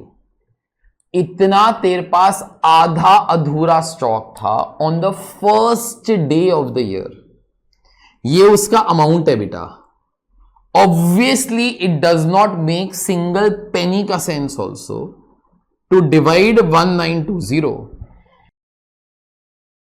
by quantity produced of finished goods of this entire year और quantity sold of finished goods of this entire year। ये फिगर का ना इसके साथ कुछ ताल्लुक है ना इसके साथ कुछ था बेटा। these are WIP stocks on the first day and last day। उसका quantity produced quantity sold of finished goods के साथ क्या ताल्लुक है? कोई ऐसा पूछ सकता है सर किसके साथ ताल्लुक है? तो तुम लोग मेरे को पूछो सर किसके साथ ताल्लुक है, पूछो पूछो पूछो किसके साथ ताल्लुक है। तो क्या फालतू क्वेश्चन है? इसका ताल्लुक ओपनिंग स्टॉक ऑफ WIP की क्वांटिटी के साथ ही तो है। अगर मेरे पास ओपनिंग स्टॉक ऑफ WIP का क्वांटिटी होता तो बेटा ये जो अमाउंट है उसी क्वांटिटी का तो है। सेम वे अगर मेरे पास क्लोजिंग स्टॉक ऑफ WIP का क्वांटिटी होता तो ये वाला अमाउंट उसी क्वांटिटी का तो है। तो फिर मैं ये फिगर्स को ओपनिंग स्टॉक ऑफ WIP और क्लोजिंग स्टॉक ऑफ WIP की क्वांटिटी से डिवाइड करके पर यूनिट निकाल लेता। तुमको इतना लंबा चौड़ा सेंटेंस वो समझ में आ गया? Yes. बेटा these are WIP stocks on the first day and last day, तो obviously these are the stocks of WIP quantities। Okay, ये उसका अमाउंट है तो मेरे पास WIP का क्वांटिटी होना चाहिए, वो ही तो नहीं है, वो ही तो पंगा पड़ा हुआ है। ओके, तो अभी मैं इनका पर यूनिट नहीं निकाल सकता, डैश मार दो, काम खत्म करो। अच्छा, अब मेरे को पहले सब लोग प्लीज बोलना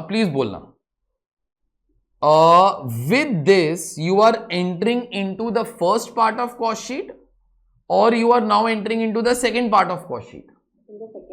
In the second part. Can we say कि यहां पर पहुंचने से पहले मैंने WIP निकाल डाला? तो मेरे को जरा बोलो, सोच समझ के मेरे को जरा बोलना, दिस इज द खर्चा that is only incurred for finish goods. मैं ये तुम लोग को इसलिए पूछा, पहले तुम लोग क्या करो, 101,520 तेरे कैलसी के ऊपर वो पड़ा होगा, divided by quantity produced of finish goods से डिवाइड करना। मेरे को आंसर बोलो कि कितना आता है राउंड ऑफ करके। 3.97। अभी मैं मार डालेगा अगर इसका आंसर तुम लोगों ने मेरे को गलत दिया, जो मैं तुम लोग को आप पूछने वाला हूं। मेरे को बोलो ये वाला एस्ट्रिक इधर मारूं क्या कि नहीं मारूं? क्योंकि this is the cost only for what यार, फिनिश गुड्स। बेटा WIP तो पीछे अटक गया ना अपना। Is that okay? Now you are entering into the second part of cost sheet. So these are the खर्चास which are only incurred for making finish goods. ठीक है, चलिए ये वाला भी काम हो गया अपना। So net factory cost is all together done. फिर उसके बाद यहां पर add administration overheads related to production।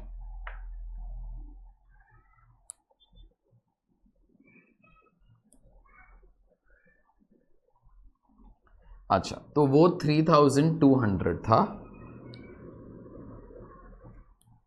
अच्छा, तुम्हारी कॉस्ट शीट के अंदर भी तुम लोगों ने लिखा हुआ था sir administration overheads which are production based are dependent upon which quantity produced of finished goods।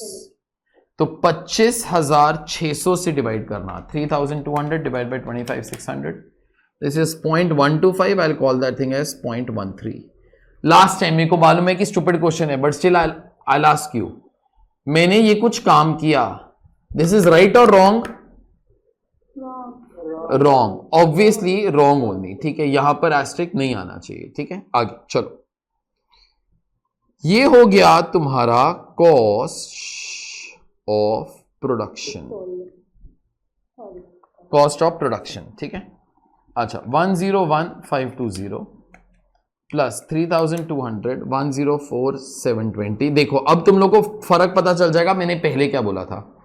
इसको और इसको ऐड करेगा ना तो 4.1 आएगा, लेकिन मेरे को ऐसा नहीं करना चाहिए क्योंकि ये भी अप्रॉक्स फिगर, ये भी अप्रॉक्स फिगर, दो अप्रॉक्स फिगर को ऐड करेगा तो बोथ अप्रॉक्स हो जाएगा। इससे अच्छा इसको फिर से डिवाइड करना, और रुको लिखना मत, सुनो 104,720 डिवाइड बाय 25,600 सिर्फ इसी एक क्वेश्चन के लिए ना, सिर्फ इसी एक लौते क्वेश्चन के लिए, इसके बाद कभी भी नहीं बोलेगा। ये पूरा का पूरा फिगर लिखना 4.090625, इसके बाद नहीं बोलेगा।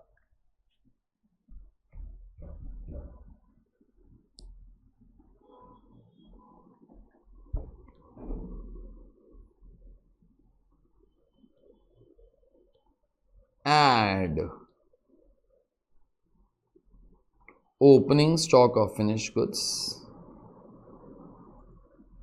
less closing stock of finished goods, तो ये आ जाएगा COGS। Add general administration overheads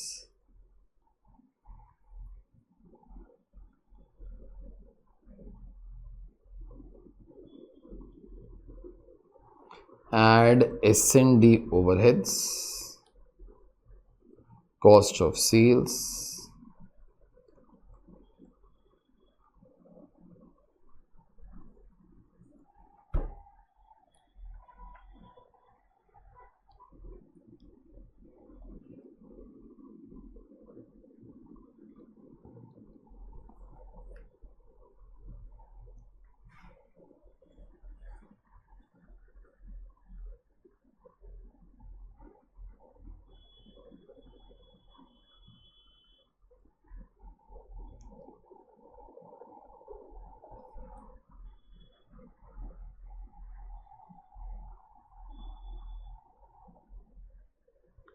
चलो सुनो देखो, add opening stock of finish goods, एक रूल जो आप और मैं दोनों फॉलो करेंगे, and what is that, we will always be given quantities of this and this, opening stock of finish goods and closing stock of finish goods. वो quantities ना मैं एज अ रूल इधर लिखता हूं। तो opening stock of finish goods 1600 quintals का था, हम लोगों ने देखा था शायद ये वाला फिगर, और क्लोजिंग स्टॉक 3200 क्विंटल्स का था, मैंने वो भी देखा था।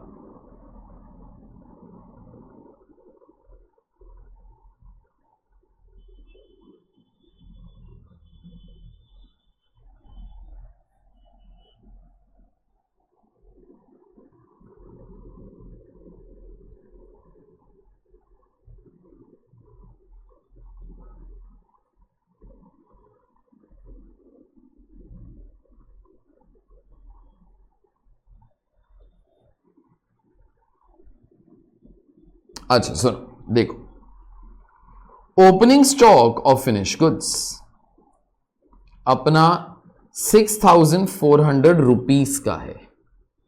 मेरे ख्याल से you will be able to like answer this particular question. This is opening stock of finished goods on the first day. Obviously, this has got nothing to do with quantity produced of finished goods for the entire year. It has got nothing to do in life with quantity sold of finished goods. But it has got everything to do with, एक number बोलो ना, 1600. बेटा ये जो 6400 का cost है, इन्हीं units का कॉस्ट है ना यार. तो अगर पर यूनिट लिखने का मन है यहां पर, तो इसको इसी से डिवाइड करने का. तो obviously in this particular case ये यहां पर कितना आ जाएगा, 4 रुपीज.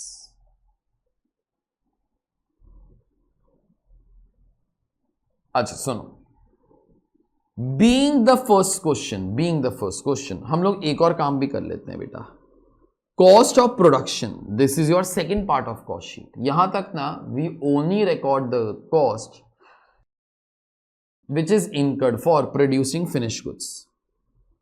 25,600 क्विंटल्स. ठीक है, ये लिख के रखो ओनली फॉर दिस क्वेश्चन. इसके बाद पक्का नहीं लिखेगा. Just like that only. तो आई हैव रिटन. सुनो, इसके बाद लिखने का आएगा तो तुम्हारी मर्जी है, but it's not required as such. ठीक है, तो सुनो, 25,600 यूनिट शुरू में थे, 1600 और बनाए, 27,200 हो गए. उसके ने से 3,200 अभी भी पड़े हुए हैं. मतलब बाकी 24,000 तुम लोगों ने वो पहले भी लिखा हुआ है, लेकिन एक बार वो बोल दो तो मेरे को अच्छा लगेगा. मतलब बाकी 24,000 मस्ट हैव बीन सोल्ड. तो इसलिए यहां पे तो वही लिखा ना बेटा, कॉस्ट ऑफ गुड्स सोल्ड. तो 24,000 क्विंटल्स.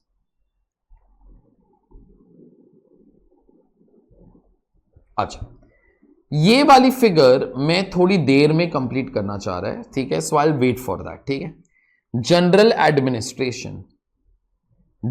एडमिनिस्ट्रेशन मेरे ख्याल से इस क्वेश्चन के अंदर था ही नहीं. तो एक्चुअली अगर नहीं भी लिखते तो भी चलता था, क्योंकि वो वाले administration were related to production. ठीक है, उसके बाद ये देखो, advertisement discount allowed in selling cost is 0.4 पर क्विंटल. तो उन लोगों ने ना अपने को advertisement discount allowed in selling cost, I think all of them are S&D only यार. ओके, तो उन लोगों ने कंबाइंड अमाउंट ही दिया हुआ है अभी. तो यहां पे 0.4 का अपने को अमाउंट दिया हुआ है. मेरे को जरा बोलो, ये तो S&D का पर यूनिट है. टोटल तक पहुंचने के लिए किसे मल्टीप्लाई करूं, क्वांटिटी प्रोड्यूस के क्वांटिटी सोल्ड. तो इंटू 24,000 करना, 9,600.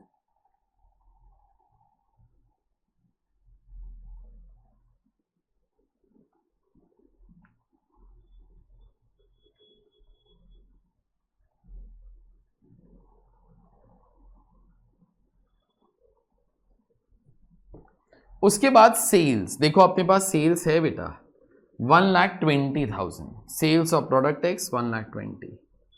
ऑब्वियसली 1,20,000 रुपीज का सेल्स किया. मेरे को बोलो कितना यूनिट्स बेच के, 24,000. जरा डिवाइड करो एक बार, 5. ये तेरा कॉस्ट नहीं है बेटा, ये तेरे प्रोडक्ट का सेलिंग प्राइस है. This is the selling price of your product यार.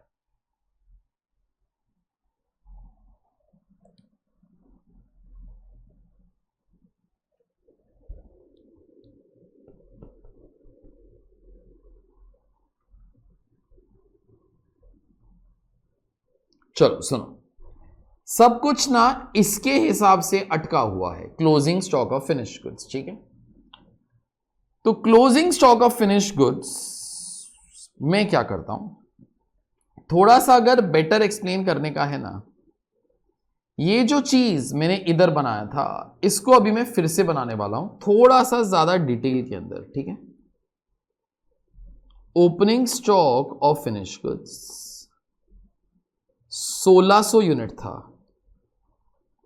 Quantity produced of finish goods 25,600 है. Quantity sold of finish goods 24,000 है.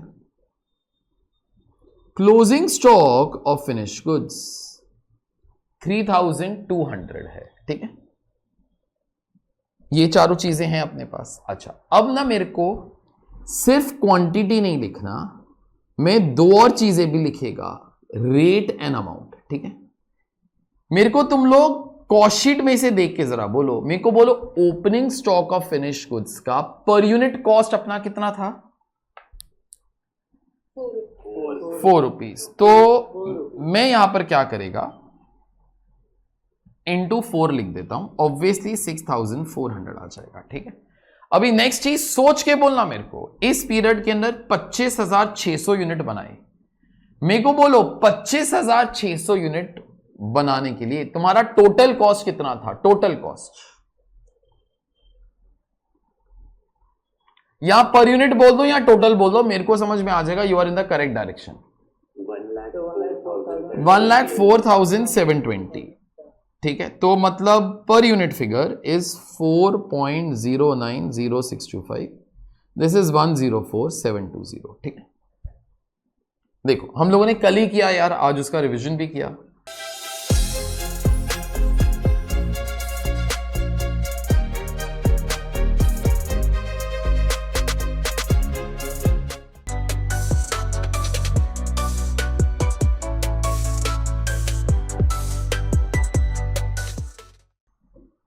फिनिश गुड्स का stock is valued at cost. Cost का मतलब उसके ऊपर देख लो। तो in this particular case finish goods stock is valued at cost. मेरे को जरा बोलो, कॉस्ट के अंदर 5 कॉस्ट आएंगे, direct material, direct labour, direct expenses, factory overheads, administration related to production. Is this okay first of all? ठीक है। तो एक बार जरा सोचना, इस 4.090625 के अंदर ये 5 के 5 कॉस्ट तो आ गए ना, मतलब ठीक है। This is total of all those particular cost हो यार, ठीक है। तो तुमको एक लाइन बोलूंगा, देखो सरप्राइज तो नहीं लगता। Finish good stock is valued at cost. Cost का मतलब cost of production. Is this line okay? Finish good stock is valued at cost. Cost का मतलब कॉस्ट ऑफ प्रोडक्शन। ऑल दो अब तुमको एक और चीज बोलता है, भाई ये भी कॉस्ट ऑफ प्रोडक्शन है और भाई ये भी कॉस्ट ऑफ प्रोडक्शन ही है, दोनों के अंदर एक फर्क है। This is cost of production of this year, this is cost of production of, बोलो ना बोलो ना बोलो ना, last year. Now whether finish good stock will get valued at 4 और 4.090625 whatever, okay, that depends upon the method that you would like to follow. तो अब मेरे को एक मेथड का नाम बताओ, एक मेथड का नाम बताओ। फीफो, चलो ठीक है। अगर तुम लोग बोलते हो सर अपने को फीफो बहुत अच्छा लगता है, जो दुनिया में पहले आता है वही दुनिया से पहले जाएगा सर, तो चलो ठीक है।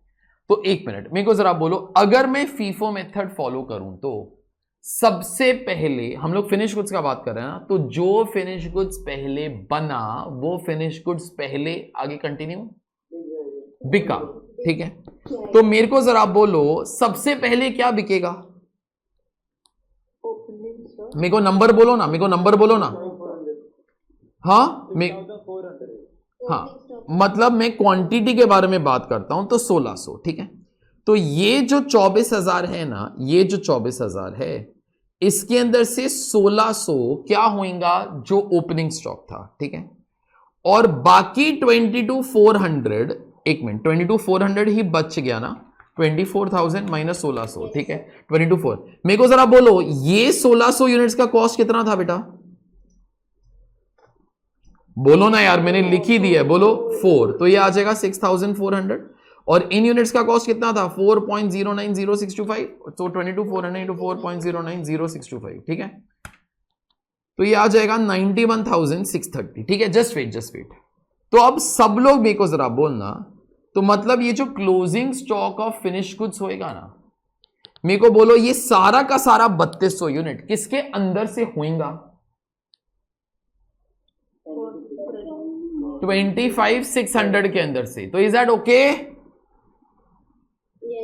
तो मतलब क्लोजिंग स्टॉक अगर फीफो मेथड फॉलो करेंगे तो it will get valued at what rate यार? 4.090625, ठीक है। सो 3200 इंटू 4.090625 तो ये वाला फिगर कितना आ जाएगा 13090. Let's follow our FIFO method and let's try to finish it off. ठीक है, तो एक काम जरा करो, तुम्हारी कॉस्ट शीट में आओ.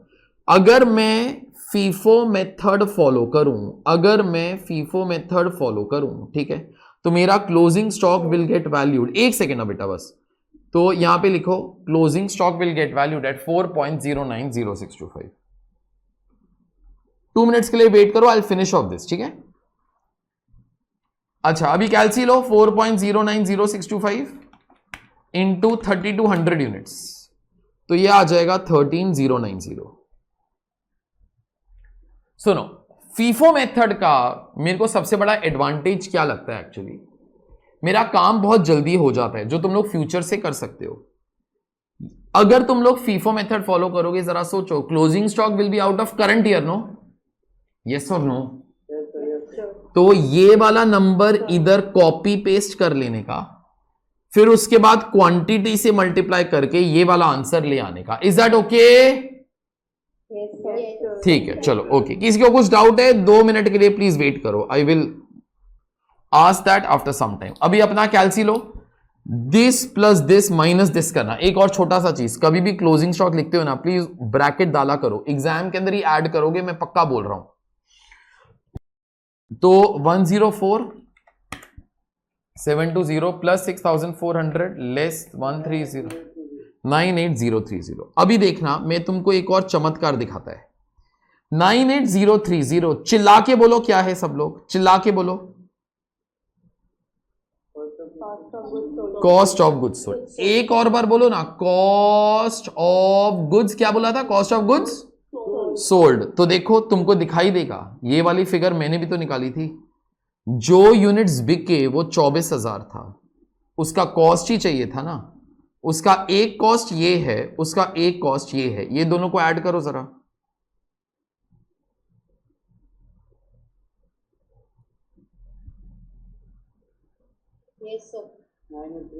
Correct no? अपने को COGS ही चाहिए था ना यार, तो COGS में तुमको डायरेक्टली भी निकाल के दे सकता था. So accordingly I have done it. ठीक है, ऑल्दो एग्जाम्स के अंदर ना ये सब कुछ नहीं करने का बेटा. क्या है कि अभी सारी फिगर्स निकाल के तो शो ऑफ करने के लिए एग्जाम में नहीं जाते. तुम लोग सिंपली एक ही काम कर लो. क्लोजिंग स्टॉक, ये वाला जो फिगर है, ये वाला जो फिगर है, ये इधर कॉपी पेस्ट करो. जैसे इधर कॉपी पेस्ट हो जाएगा, 3200 से मल्टीप्लाई कर लो.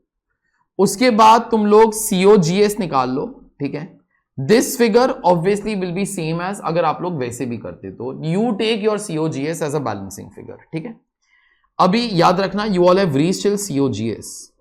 इसका पर यूनिट निकालने के लिए डिवाइड बाय क्वांटिटी सोल्ड, तो 98030 डिवाइडेड बाय 24,000. सुनो, अभी 2 डेसिमल्स तक लिखोगे, 3 डेसिमल्स तक लिखोगे, नहीं भी लिखोगे मेरे को चलेगा. मेरे को ना ये वाला फिगर एक्यूरेटली चाहिए होता है, क्योंकि इसके बेसिस के ऊपर मेरा वैल्यूएशन किया जाता है. इसके पहले और इसके बाद per unit figures are only bloody for time pass and nothing else. ठीक है, तो अभी अगर तुमको डिवाइड करने का है तो और लिखने का है तो लिखो. फिर ये कितना आता है बेटा? 4.085 ले लूं या 08 ले लेता हूं, वो कोई फर्क नहीं पड़ता. It's all okay. ठीक है, 98030 plus 9,600 107,630 minus 1,20,000 12,370. Please divide by quantity sold everywhere now. 0.52 4.48. बेटा जिस लड़की को डाउट था अभी तो पूछ ले. सर आप मुझे वाला पार्ट वापस एक्सप्लेन कर सकते हो? कौन सा वाला बेटा? क्लोजिंग स्टॉक था ना 3200 बेटा 3200 में आपने 4.09 से क्यों मल्टीप्लाई किया? ओके ओके ठीक है. वो वर्किंग नोट वाला पार्ट. मैं तेरे को कलर से वो बोलता हूं विदाउट स्पीकिंग अ सेंटेंस. देख तेरे को समझ में वो आ जाएगा. मैं फीफो मेथड फॉलो कर रहा हूं, तो ये इधर गया. Is that okay? Is that okay? ठीक है. अभी नेक्स्ट 25,600 तूने बनाया, उसके अंदर से कितना बिक गया? 24,000. नहीं बेटा, 24,000 के अंदर तो ये 1,600 भी था ना. ये 1600 22,400, तो ये 25,600 का दो पार्ट होएगा, 22,400 at what rate 4.090625, that's okay. Yes sir. ठीक है, तो मेरे को बोल 25,600 इस पीरियड के अंदर बनाया, उसके अंदर से इतना इस पीरियड के अंदर बिक गया, तो बाकी कितना है 3200। 3200। मेरे को बोल क्या कॉस्ट लिखूं, अच्छा हाँ वही रह जाएगा 4.090625, ठीक है, ओके। Yes sir. चलो आगे सुनो, यस। चलो ये वाला जो तुम्हारा काम है ये हो गया, ठीक है। By default in exams no everybody will always follow FIFO method only, ठीक है। ऑल्दो मैंने क्वेश्चन नंबर 1 के अंदर एक और चीज भी लिखा है, also show the valuation of closing stock of X if company follows weighted average and LIFO method, ठीक है। तो पहले तुम लोग एक काम जरा करो, you all write down, no लिखो working note number 2, valuation of closing stock of finish goods.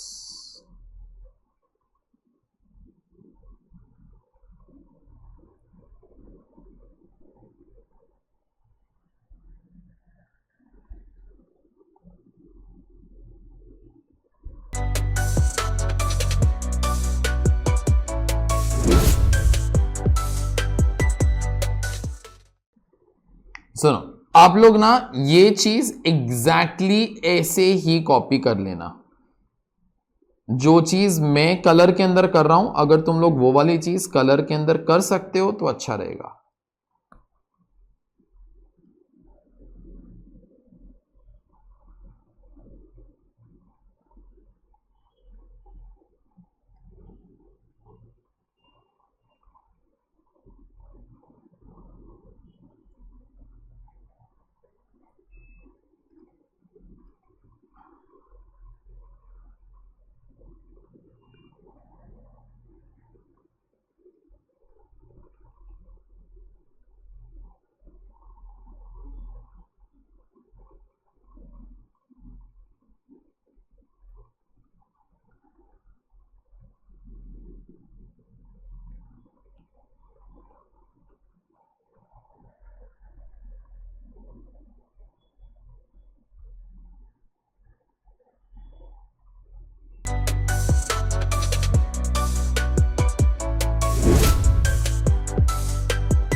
ये हो जाए मेरे को बता देना, फिर लीफो मेथड स्टार्ट करेंगे।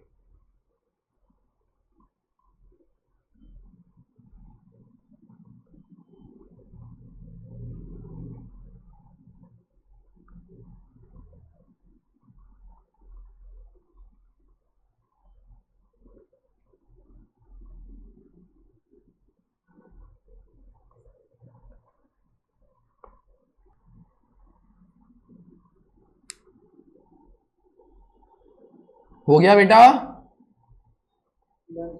चलो सुनो, अभी लीफो मेथड, अभी ये चीज तुम लोग तब बनाना when you will answer me, ठीक है, क्योंकि अभी तक जो किया है वो तो फीफो मेथड ही है। अच्छा ये लाल वाला पार्ट मैं सब डिलीट कर रहा हूं क्योंकि वो तो फीफो मेथड के हिसाब से था। अभी लीफो मेथड का फुल फॉर्म मैं तुम लोग को नहीं पूछ रहा हूं, वो तो मेरे को भी मालूम है कि तुम लोग को भी मालूम है। मेरे को पहले जरा बोलो, अगर लीफो मेथड होएगा तो, सोच के बोलना प्लीज, सोच के बोलना सब लोग, मेरे को जरा बोलो, क्वेश्चन बहुत क्लियरली मैं पूछता हूं, इसका ब्रेकअप होएगा कि नहीं होएगा? अगर लीफो मेथड होएगा तो इसका ब्रेकअप होएगा कि नहीं होएगा? नहीं होएगा, क्योंकि सारा का सारा ये 24,000, आगे बोलो 25,600 के अंदर से ही होएगा। Is that okay? अच्छा तो फिर अब मेरे को लास्ट क्वेश्चन भी आंसर कर दो, क्या क्लोजिंग स्टॉक का भी ब्रेकअप होएगा क्या? तो क्लोजिंग स्टॉक ऑफ 3200 के अंदर से, अब मैं उतना ही डिटेल लिख रहा हूं जितना मेरे को चाहिए, ओके, मैं बस तुम्हारे लिए क्लोजिंग स्टॉक का वैल्यूएशन कंप्लीट कर रहा हूं। मेरे को बोलो इसका दो ब्रेकअप क्या होएगा बेटा?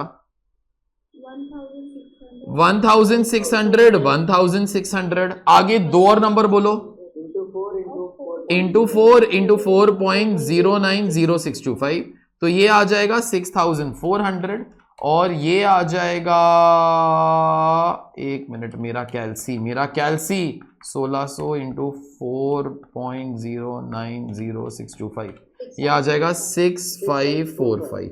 अगर एड अप कर देगा तो दिस विल बिकम दिस। ठीक है, अब मैं क्या कर रहा हूं, मैं तुम लोग को अकाउंट नहीं बना के दे रहा हूं, मैं तुमको वर्ड्स के अंदर ही दे रहा हूं, and I think that will be more than enough. Okay, तो you all have given the heading as LIFO। आप लोग नेक्स्ट लाइन पे जरा लिखो, अभी right down, under LIFO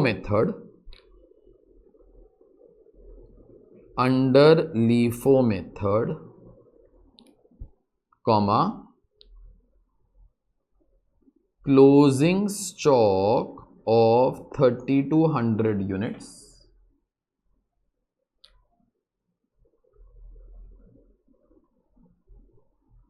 will be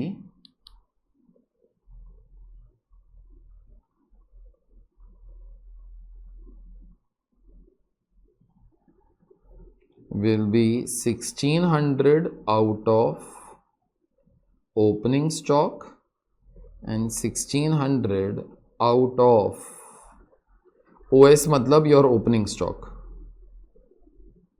current year's production.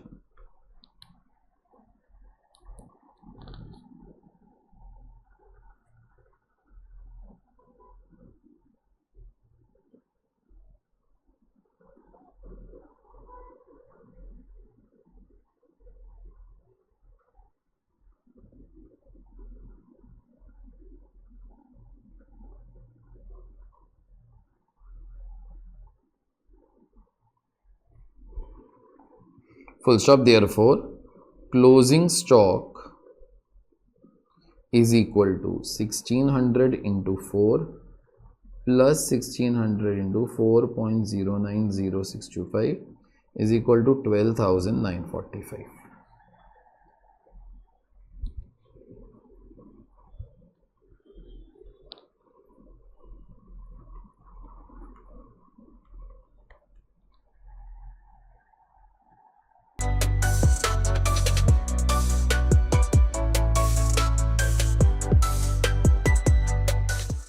Hello everyone, congratulations to all of us. What worked really well for me at AJ was more transition from old syllabus to new syllabus. So I completed the costing in old syllabus, but then when the new syllabus thing came up, I shifted to new one. So the constant support which we got from Anuj sir with the transition batches, the new case study videos or anything, it actually did not feel as a burden for us, and it was really done well. So I think so that was a great impact itself.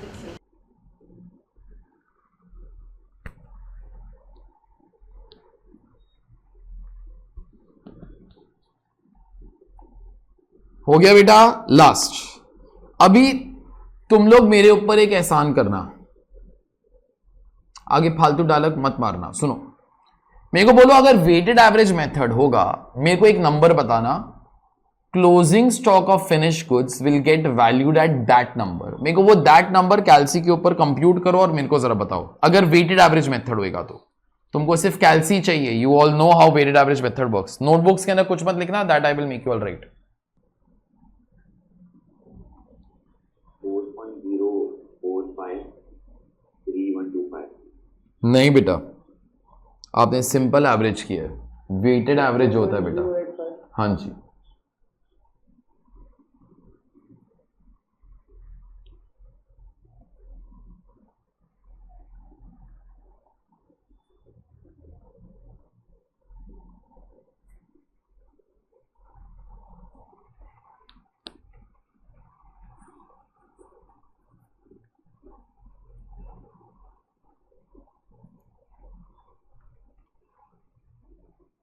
सुनो, weighted average method क्या बोलता है, तो अब मैं सिर्फ weighted average की बात कर रहा हूं, ठीक है। वेटेड एवरेज मेथड ये बोलता है, ये ओपनिंग स्टॉक 4 रुपए पे है ना मारगोली, करंट ईयर का प्रोडक्शन 4.090625 के ऊपर है ना, तो मारगोली convert all of them into one single cost. That one single cost is called as weighted average cost. How to be doing that? Simple है, add up the amounts, add up the quantities and divide. तो 6400 plus 104720 111120, this is 27,200, तो divided by 27,200, तो ये वाला figure आ जाता है 4.085। सुनो, weighted average method ना का थिंकिंग ये है, चाहे लास्ट पीरियड का कॉस्ट हो चाहे करंट पीरियड का कॉस्ट हो, भाई तू दोनों को ना मर्ज करके वेटेड एवरेज कॉस्ट निकाल ले। और जब तू वेटेड एवरेज कॉस्ट निकाल लेते ना, फिर तेरे को ये सोचने की जरूरत ही नहीं है, अभी तू डायरेक्टली यही सोच, मतलब तूने कितना यूनिट्स बनाया 27,200, उसका कॉस्ट कितना था बेटा 4.085। अब तुमको समझ में आएगा जो भी यूनिट्स बिका उसका भी कॉस्ट कितना है 4.085। एंड कैन समबडी कंटिन्यू, जो भी यूनिट्स नहीं बिका उसका भी कॉस्ट कितना है 4.085। Is that okay? तो closing stock will get valued at 4.085। ठीक है, now obviously first thing that you will have to be doing is that तुम लोग को ना ये वाला फिगर कंप्यूट करके दिखाना पड़ेगा। ठीक है, तो वेटेड एवरेज मेथड के अंदर तुम लोग पहले एक चीज जरा लिखो, write down, weighted average cost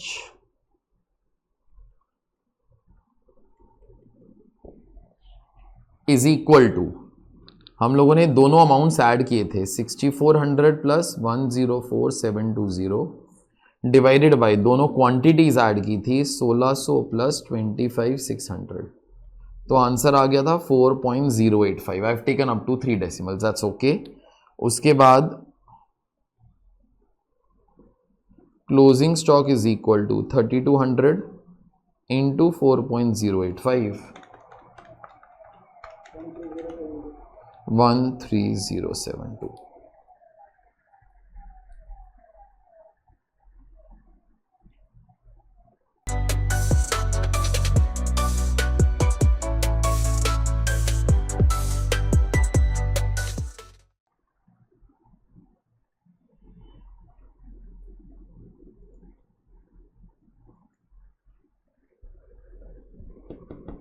सुनो, by default you will always follow which method बेटा, फीफो। कोई और मेथड फॉलो करने का होएगा ना तो सम बता देगा, वरना आप लोग फीफो मेथड ही फॉलो करना। और फीफो मेथड के अंदर ना तुमको ऐसा कुछ बना के दिखाने की कोई जरूरत भी नहीं है। ओके, सिंपली ये वाला फिगर इधर कॉपी कर लेना, ये वाला जो फिगर होता है इधर कॉपी कर लेना, multiplied by this you will start to be getting this, your job is going to be becoming over. ठीक है, बस तुम्हारा ये वाला जो काम है ये हो गया। ठीक है, चलिए हर क्वेश्चन के नीचे ना मैं उसका शॉर्ट्स बनाता हूं, तुम्हारे ऑलमोस्ट हर क्वेश्चन के अंदर है। तो इस क्वेश्चन के शॉर्ट्स के लिए मैंने क्या लिखा हुआ है, we should always try to find out all quantities of finished goods, that is opening, quantity produced, quantity sold and closing stock. Use FIFO method by default, check administration whether it is related to production और not. अच्छा एक second, अगर कोई question के अंदर ना देखो जरा सिर्फ ऐसा ही लिखा होता है एडमिनिस्ट्रेशन ओवरहेड्स और आगे कुछ नहीं दिया रहता, फिर ना उसको हमेशा जनरल एडमिन मानना, उसको हमेशा क्या मानना, जनरल एडमिन। और उसके लिए नोट लिखने का हो तो लिख देना that in absence of information we assume admin to be general administration। ठीक, तुम्हारी ना बुक का एक प्रीफेस है, अगर मेरे पास अभी उसका सॉफ्ट कॉपी होएगा I try to show it to you, क्योंकि मेरे अलावा कोई प्रीफेस एक्चुअली वो पढ़ता नहीं है। वहां पे ना एक लाइन में सॉलिड वो लिखता है। ओके, अभी पता नहीं वो वाली लाइन, चलो मेरे को बाद में वो मिलेगी, सो आई विल टेल यू, मैं बाद में बताएगा चलो, लेकिन वो लाइन तुमको बोल तो देता हूं किधर ना किधर वो प्रीफेस के अंदर है। You should make an assumption when problem is not clear, not when you are not clear. सबको लैंग्वेज समझ में आ गया? ठीक है, एक और line, you make an assumption when some does not give you some information, not when you can not find out some information. ये लाइन समझ में आ गई सबको? अगर इंफॉर्मेशन दिया हुआ है तेरी आंखों के सामने वो नहीं आ रहा तो भाई वो तेरी गलती है, तू इलाज करवा। ठीक है, तुम्हारी फालतू चीजों के लिए assumptions will not work for your protection, ठीक है।